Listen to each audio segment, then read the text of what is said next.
Egunon, ongi etorri zuen etxera, ez? Eta, nik hasteko, nik gaur ez dut gehiegi hitz egingo, saiatuko naiz gehiegi hitz egiten, baina hasteko bai, eskerrak eman, mila esker Takito eta antolatzaileei, Ainarari, aurten ere hemen egoteko konfitea egiteagatik. Honez pixkat egun hauetan errepasatzen eta lehen galdetu diate bat. Zure 10 urte izango da, eta ez 2013 ikusi dut 2013 izan egon, eta pero mai ingurua dinamizatzen egon banez ere 2013an ni baino hobiago eta hemen dagoen beste bat egon zan. Gatzi urtez egon nahiz, orduan datorren urtean espatuko edik 10. Egia, bale? Ainara, zakit dago, baina Ainarari esango diote, urako zerbait montatzeko. Egia da, errepaso txiki bat egin dut egun hauetan bideoak eta ikusten egon naiz mahingurunak eta batez ere, eta konturatu naiz, 10 urtetan zenbat jende pasa da, hemendik, zenbat hausnarketa, zenbat ekimen aurkeztu dira bertan, eta horrek eman dit ere dimentsioa, hamarkada batean hizkuntzaren bizi berritze, indar berritze prozesu honetan zenbat hausnarketa egin dian eta zenbat gauza egin dian, eta baita ere perspektiban ikusita ikusteko gauzak aldatu diala eta gauza berrik eta hausnarketa berrik sortu diala eta denak oso interesgarriak, ez? Eta, irutu zait, mintegi hau bai dala pixkat erakusleio izan dela 10 urte hauetan, egiten ari den lan hori bertan zera guztetu, ez? Bestetik esan behar dut oso pozik nagola bertan egoteatik eta bertan egoteagatik Paula Casares eta Irmiren Hernandezekin, eta hau ez da kortesiazko zerbait, benetan niretzako dialako erreferentziazko bi pertsona, eta benetan esaten dut ez dut kortesiaz esaten, orain nire tesian, jasketa lanean murgilduta nagoen momentu honetan, bi oinarrizko referentzi izango dira, bai Paula eta bai Jone Miren, eta hortaz oso pozik nago, bertan beraiekin egoteagatik. Gainera, biak ere mintegi honetako veteranak dira, honetzen bidatzen, hola uste, 5 aldiz edo gontzeala edo, ez? Baita ere, hori. Gure tarte honetako helburua, eta ja, hasteko, pixkat, gaurko mintegiari markoa edo nolabait jartzea litzateke, bai? Transmisioa eta sozializazioaren gaia nolabait kokatzen. Bai, gero, agian urrengo mahingurutan gehiago hitz egingo da gauza edo arlo zehatzei buruz da ora, baina gurea litzateke pixkat transmisioaz edo sozializazioaz aritzen garenean zertaz ari gera nolabait aipatzena. Baina, gaian sartu horretik, bai, aurkezpen txiki bat ingo izuen Paularena eta Jone Miren Hernandezenak ezaguna dira, baina,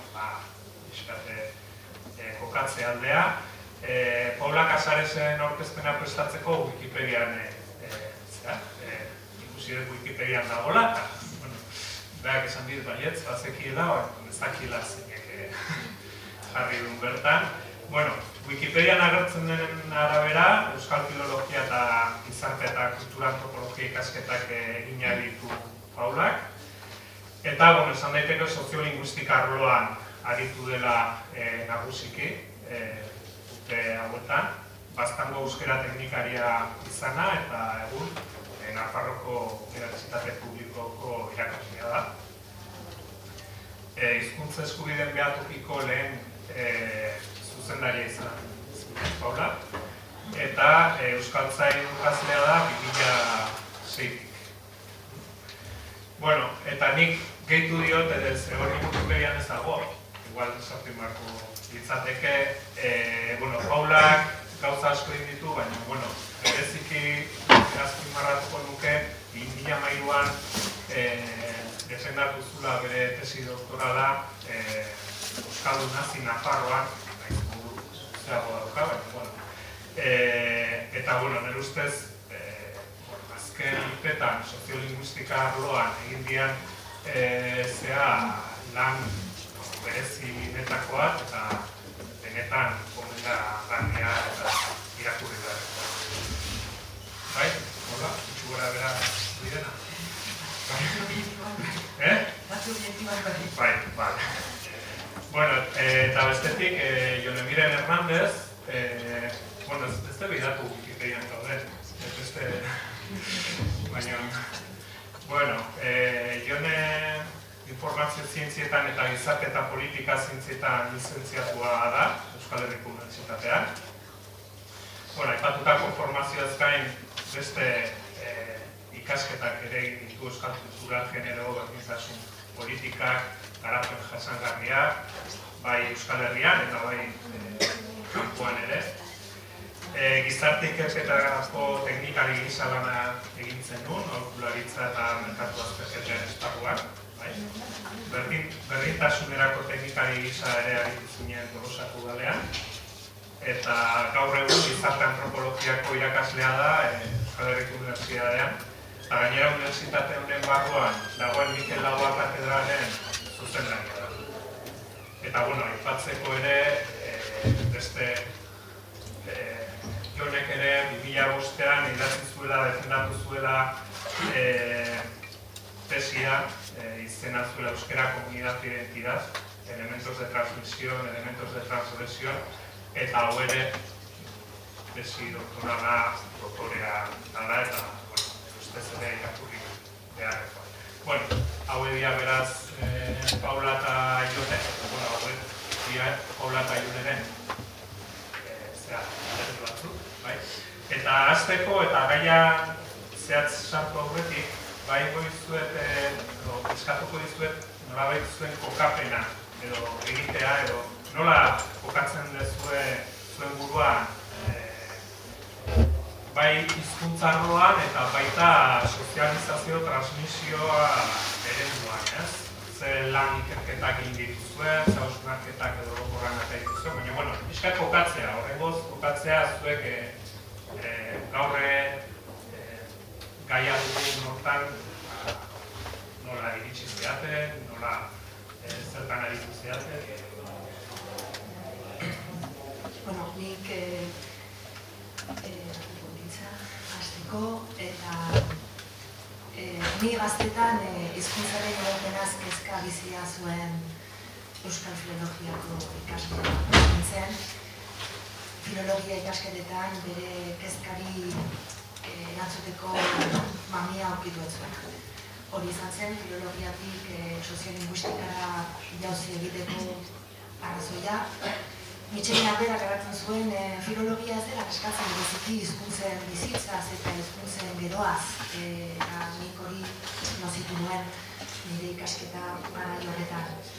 Soziolinguistika sartu nintzen, baina nik aurkitu nuen soziolinguistikan hizkuntza eta gizartea uztartzen ziren, baina kultura elementurik etzen sartzen harreman horietan. Eta orduan horrek bulkatu ninduen antropologiara jauzi egitera. Eta antropologiatik egin dut nik nire begirada bota gaur aztergaia dugun ontara antropologiaren ikuspegitik hor hizkuntza, gizartea eta kultura ere tartean direla. Orduan nik hasi nintzaion begiratzen Euskararen belaunez belauneko jarraipena nola aztertua zen, aztertzeko egiteko moduari eta nolabait teoriari, eta aurkitu nuen gure tradizioan, tradizio soziolinguistikoan, literatura zientifikoan, lan gehienak izan zirela kuantitatiboak, kualitatibo guti ziren, nirena aipagarrina eta urbilen sentitu izan dudana.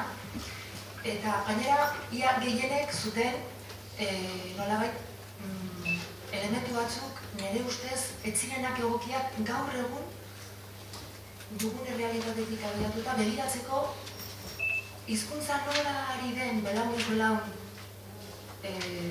jarraitzen eta gure haurrak nola bilakatzen diren hiztun. Transmisio kontzeptua zaon lan horien guztien edo ia guztien oinarria, ez bada transmisioa ondoren duen ganatzea, reprodukzioa, eta kontzeptu berak ematen digu ikusteko molde bat, erako ez dena egokia. Lanak mugatzen ziren edo familiara edo eskolara, baina bien arteko loturarik ez ziren egiten. Gurasoen gaitasunari baizik etzitzaion begiratzen eta gurasoen gaitasuna estatikoa baliz bezala. Aldez aurreko baldintza baliz bezala, eta ez hizkuntza etxe barneko familietan sartzearen ondorioa. Eta aurrak hartzen ziren jasotzaile hutsak, transmisioaren ideia horretan hala agertzen zirelako. Transmisio kontzeptuan da dugun irudia da transfer bat, emate bat, hizkuntza ematen dute helduek eta aurrek jasotzen dute. Ematen diete aurrei, gurasoek seme-alabei, helduek aurrei. Eta elementu guztiek nire ustez ez dute laguntzen ulertzen ze gertatzen den gaur egun gure familietan, nola bilakatzen diren aurrak euskaldun, eta hiztun bilakatzeko prozesu horretan jokatzen duten elementuei behar bezala ohartzen ez du uzten. Hori izan da pixka bat ibilbidea.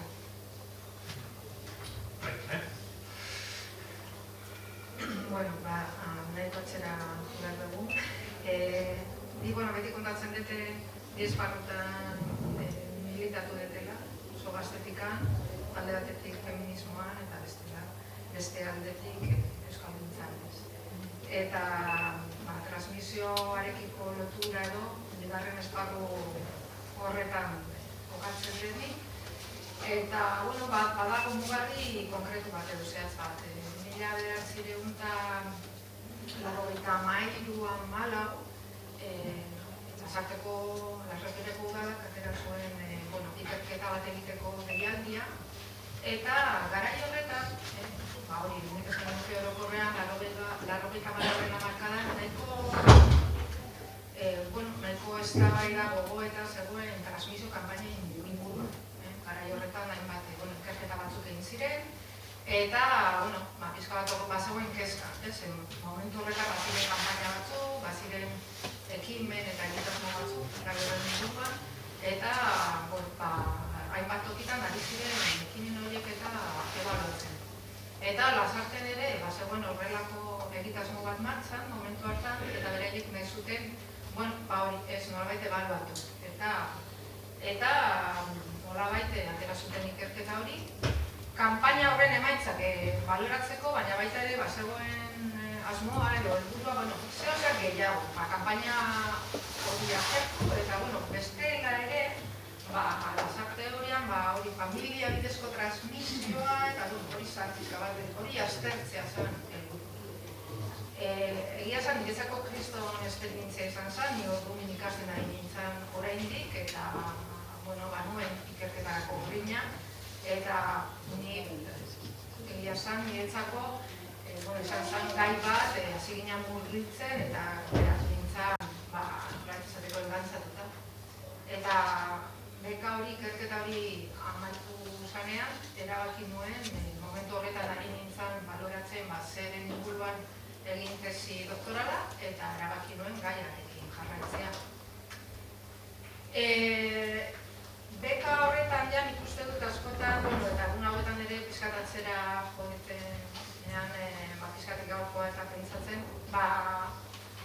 konturatu naiz hasieratikan zer izan zen niretzako interesgarria. Eta interesgarria izan zen, alde batetik, nik usteako nuke nahiko hasieratik utzi genula alde batera kanpaina eta egitasmo horien azterketa, eta gehiago egin genuen murrizketa bat ikusteko, lasarte horien kasu honetan haurrak, gazteak nola izan ziren sozializatu. Gertatzen dena da, eta Paulak esan du, eta ni oso ados nago, askotan kontzeptuek behartzen gaituzte, laguntzen digute gauzak beste modu batean ikusten. Momentu horretan nik ez neukan buruan sozializazio kontzeptua. Eta nik beti esaten dut hori izan dela niretzako nire akatsa, bai zaurezki ikerketa honetan eta bai ondorengo tesian. Zen gurean transmisio baino esan erabiltzen. Eta niretzako oso kontzeptu zurruna zan, ni oso deseroso sentitzen nintzen barruan. Baina ez nintzen izan, momentu horretan, ez nintzen esan gai, edo ez nuen ikusi, edo ez nuen topatu, beste tresna teorikorik nolabait esateko. Orduan, ni saiatu nintzen, nik esango nuke praktikan, hitz egin nuela sozializazioari buruz, eta sozializazioa aipatu gabe. Momentu horretan, nik ez nuelako ikusten kontzeptu hori ez. Baina, nik esango nuke sozializazioaren ideia dagoela hasierako horretan.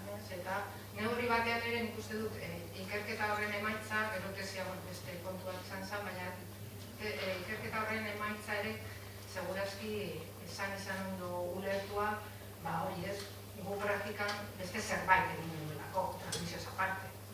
Izan zen lan zoragarria elkarrizketa asko egin genituelako, baina inkluso hizkuntzaz aparte, hitz egin genuen herriko jende askorekin, ikastolaren sorrera, garai hortan egiten ari ziren amentzako euskara ikastaroa, beste gauza askotaz hitz egin genuen, eta hori gertatu zitzen interesgarria, baina momentu horretan hori ez zegoen mahai gainean kontzeptu hori. Ondo, kokatuta pixkat bakoitzak nola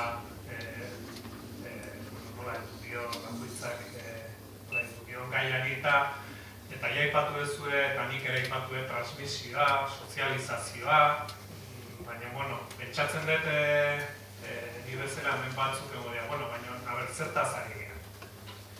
Zertaz ari gehan, transmisioaz ari garenean, eta zertaz ari gehan, sozializazioaz ari garenean. Galdera zehatzan ditzatek ere, ez? Nolabait, esan dezakezue labur edo aipatu dezakezue labur zertaz ari gehan bat buruz hitz egiten dagunean eta besteari referentzi egiten diogunean edo. Nik ez dut ikusten kontzeptu kontrajarriak direnik, baina nik uste dut hizkuntza sozializazio kontzeptu baliagarriagoa zaikula guk geren egoeratik, geren errealitateari begiratzeko. Hizkuntza transmisio aipatzen delarik egia da, nork erraten duenaren arabera ez dakizu hitzongi zer duen buruan. Transmisioa erabili delako, batez ere hiru gauza adierazteko gure artean. Alde batetik, hizkuntzaren irautea, hizkuntzan denbora segitzea, hori belaunez belauneko transmisioa deitu izan da, nik horri deituko nioke belaunez belauneko jarraipena hizkuntzarena. Hizkuntzak irautea, segitzea, hiztunek atxikitzea hizkuntza denboran, ez? Bertzalde, transmisioa erabili izan da bere zentzu ertxian belaunaldi bateko haur jendiak hartzen du hizkuntza, jasotzen du gurasoengandik edo familiako hiztun helduengandik. Hizkuntza emate hori. Eta horretarako, zein diren baldintzak, garbi da, guraso euskalduna behar da. Biak edo bat binez. Baina, ikustegi hori, estrikto sensu hartuta, banko murritza da. Hizkuntzaren bizitasuna ikustea bakarrik transmisio, familia bidezko transmisio horri behatuta izan daiteke ez egokia. Hizkuntzen gaineko UNESCOren txostenak berak ohartarazten du horretaz hizkuntza bat familian bakarrik transmititzen delarik galtzeko momentuan dago, galtzeko arriskoan dago. Eta nik nire ikerketetan ikusi nuen, Nafarroako hainbat herritan euskara galdu zen momentu batean etxea zelakoz hizkuntza ikasteko eta erabiltzeko toki bakarra. Honekin zer nahi dut, familia bere garrantzi osoa izan da ere aski ez dela hizkuntzaren iraupenari heltzeko edo behar bakarrik heltzeko ez. Eta hirugarren adiera batean ere erabili izan da transmisioa. Eta niri hori egiten zait bereziki interesgarria, transmisio soziala. Hau da, belaunaldi bateko haur jendia hiztu bilakatzen da, hizkuntz komunitateko kide egiten da. Eta prozesu horretan familiak jokatzen du halako baldintzak direlarik, baina inguru osoak jokatzen du. Zalbidek oso poliki eman zuen bezala, ama hizkuntza sendo transmititzea ez da familia bidezko transmisioa. Komunitate osoaren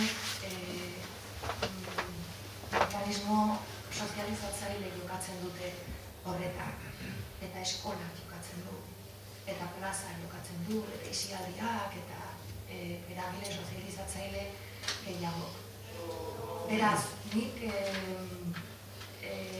uste dut transmisio inguruan ere ez dugula garbi ikusi zertaz ari ginen, eta nire proposamena da, azken batean gure ahalegin soziolinguistikoen desideratum edo jomuga izanen litzatekeen hizkuntzaren segida denboran edo jarraipen edo iraute horri deitzeko belaunez belauneko jarraipena, familian gertatzen den hizkuntza emate horri helburua duena euskara izatea ama hizkuntza edo lehen hizkuntza horri familia bidezko transmisioa deitzea, baina hiztunak hiztun bilakatzeko prozesuan gertatzen den prozesu hori edo bide hori deitzea hizkuntza sozializazioa, transmisio sozial hori. Nire ustez, egokiagoa da gure ikuspegitik. Familia bidezko transmisioaren kontzeptu horretatik egin izan diren ikerketa gehienak murriztu dira guraso bat euskalduna berderen duten familietara. Guk hori hizkuntza komunitate gisa ezin dugu egin, hori da kontua. Katalunian eta bertzabera soziolinguistikoetan gozo sentitzen dira transmisio kontzeptu horretan gure beharrak ez dira ez bera. Eta jakin behar dugu bilatzen gure beharrei erantzuten dioten kontzeptua. Eta ez itxuan gelditu bertze tradizio soziolinguistikoetatik jasotzen ditugunekin. Eta nik uste dut aukera eskuartze soziolinguistikorako diot aukera ugariago egiten direla, ugaldu egiten direla nolabait errateko hizkuntza sozializazioaren ikuspegitik begiratzen baldin badiogu gertakariari. Jonek, zuk aipatu duzu, ez? Zure lehenengo ikerketa hortan konturatu zinela, edo gerora konturatu zela, ingabetzala ulertu, transmisioa, sozializazioa, horren zendulara zela asmatu, ez? Hortan kontzeptu horien definizioan, edo azalpenean, edo? Uste dut hori topatu genuela eta horregatik leheno aipatu dut, ez? Nintzak sentitzen, eta urte askotan ez nahi sentitu eroso kontzeptuarekin, niretzako zurrunegia zan, hemen tradizio bat zegoelako lotzeko. Hizkuntza, euskera, familia gunea gainera zentzu estrituan, esango genuke, eta transmisio idei bat, norbait nahiko finkoa ere denboran. Suposamente, guraso pasatzen zioten, hizkuntza lehenengo momentuak, lehenengo urteak, dedikatzen ziren, oso importante bezala. Eta ni lehenengo ikerketa horretan jarretu nintzen nolabait hori esala guntzat gure aztertu genuen testuinguruan azartenen ezala horrela. Behar genuela beste marko bazabalagoa, baina konturatu nintzen ere hori kanpora atzererako nintzenean eta beste ikerlari batzuekin harremanetan kanpoan ezan erabiltzen. Balitzen zate, zer pasari zera, gero tesiarekin eta ni saiatzen nintzen ditzutzen inglesera edo transmisio hitza eta bere entzat oso begiratzen zuten zertatzen zara. Eta bere entzat lotzea hizkuntzarekin oso arrotza izan, eta horret ere nire piztuziak pizkabat baki gordia. Zerbait ez gaude. Nik nire esperientzatik eta lehenengo ikerketa horretan eta gero tesiak ni konturatu nintzen, esate baterako lasarte hori batean,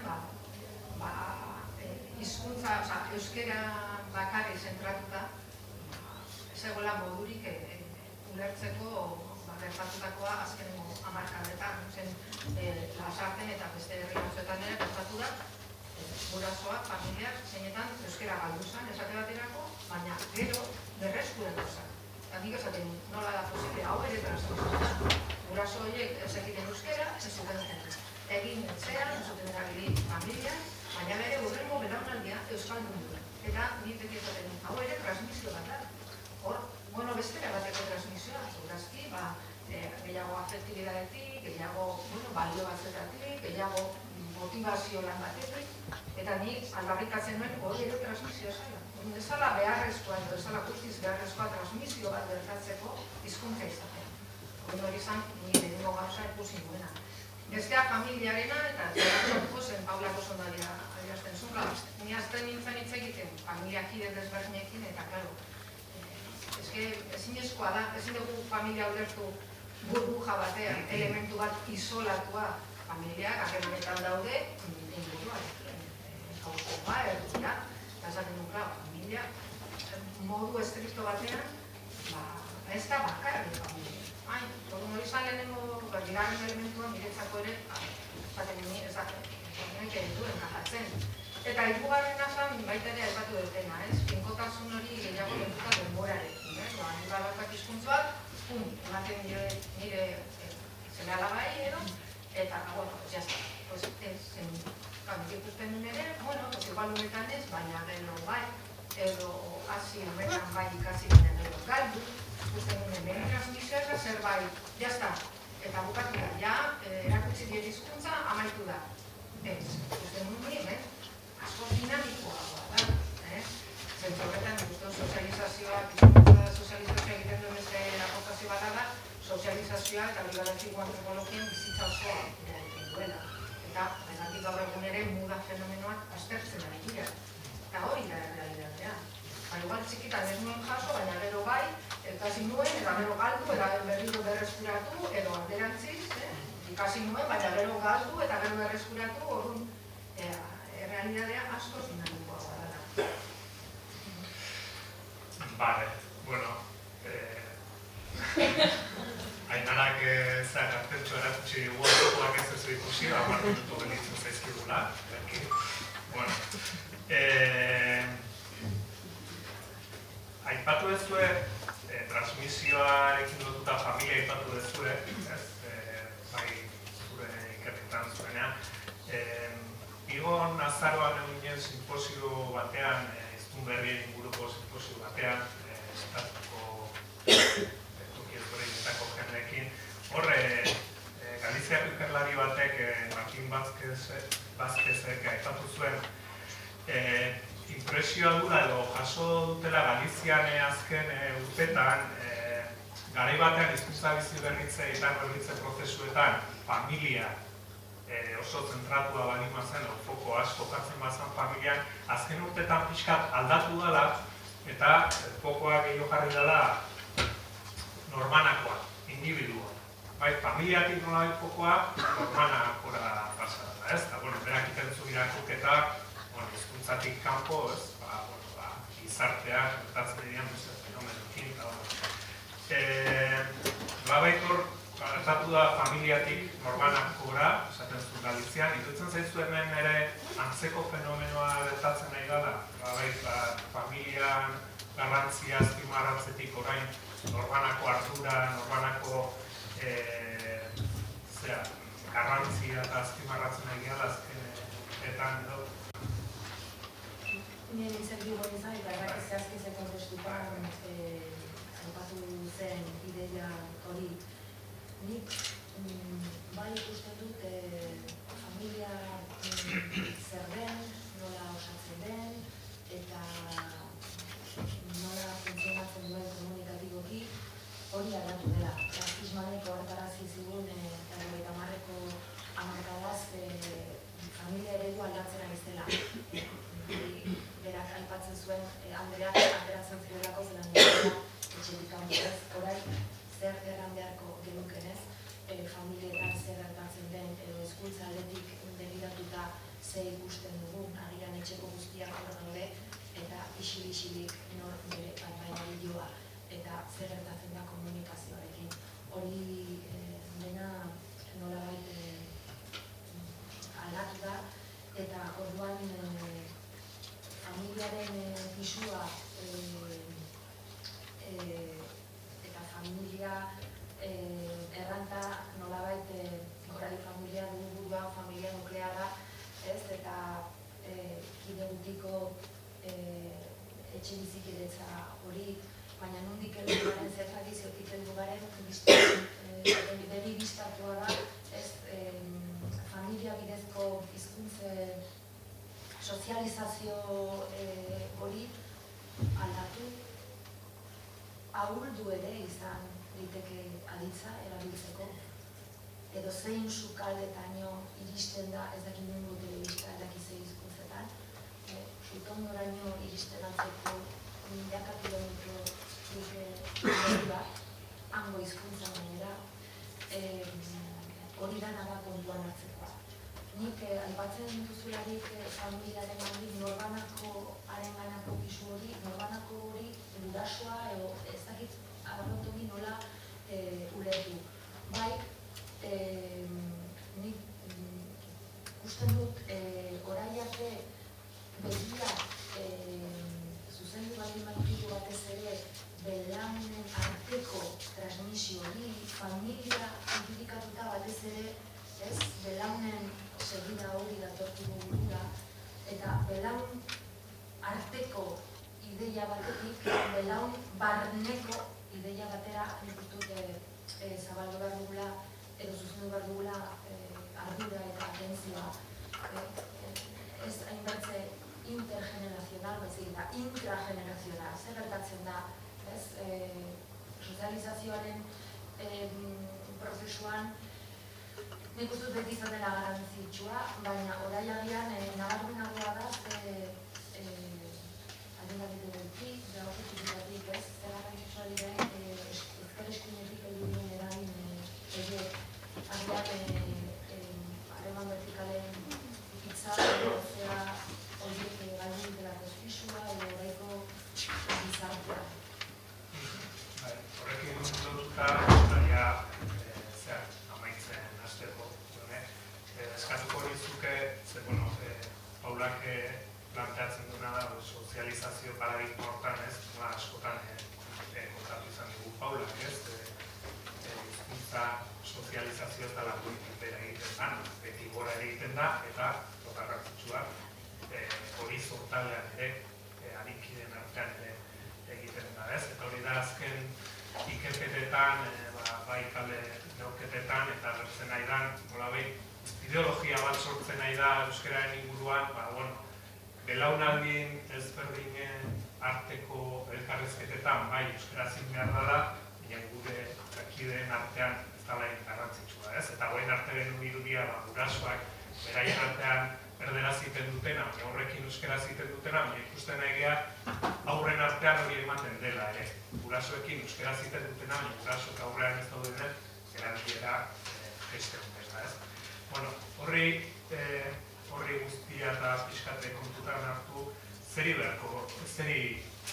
begiratu beharko genioke momentu honetan, edo zer aktibatu beharko genuke momentu honetan, zuen ustez euskararen zaharberritze prozesuan. Eskatuko izuet, bakoitzari pixkat aipatzea zerbait, denboraz eta... Nik uste dut, Paulak esandakoaren hildotik. Nik uste dut familia tradizionalak nolak esateko jarraituko izaten bere prozesua. Ez sozializazio prozesuan zalantzari gabe, baina bai berotari ikusten dira, batez ere, nire jago motibu nahizelako nerabe eta gazten inguruetan, nerabek eta gaztek sortzen dituztela berekin familia. Inkluso beraiek askotan hitz hori erabiltzen dute, bere kuadrilla definitzeko, bere kirolkaldea definitzeko, orduan hori polita da, zen erabiltzena ez eta batzen duzuna, kuadrillaren buruz hitz egiten eta zer da zuretzako kuadrilla bat, familia bat, zer da zuretzako musika talde batean badaude, zer da zuretzako musika taldea familia bat. Eta nik uste dut hor, jarri gateko da, familiaren esparru, familia zentzu tradizionalen esparru, hor dago, ez eta aldak esan duena, esparru horretan gertatutako aldaketak izugarriak izan diren azkenengo hamarkadetan, hor ikusten jarraitu behar arreta jartzen, baina beste familia horiek. Iruditzen zain, hor daude jokatzen nerabeak eta gazteak izan bere momentu horretan, oso modu sakonean, oso modu intensoan bizi diren harremanak oso bestelako familia horietan. Eta nik esango nuke euskararen ikuspegitik onerako eta txarrerako, nik hau ikusten ditut aukera.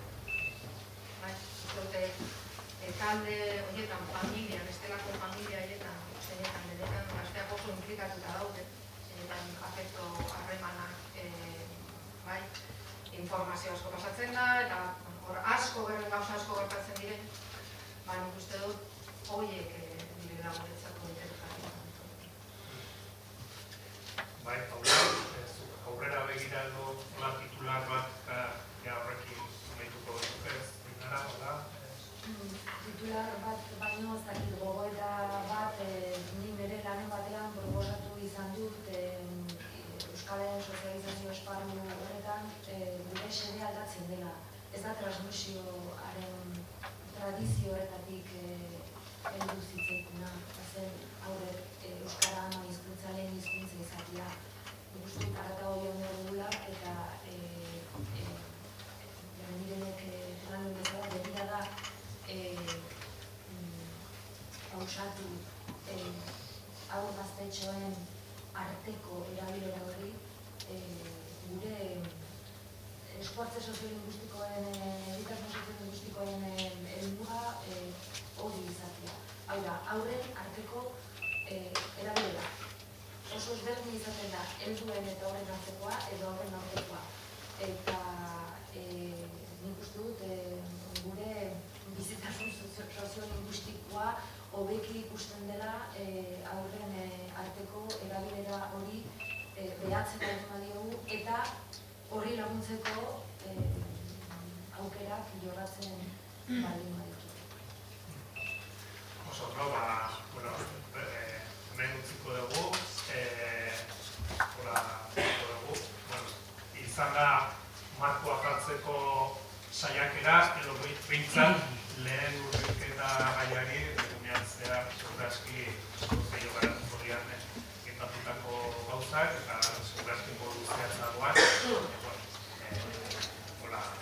Eskerrik asko, Paulak.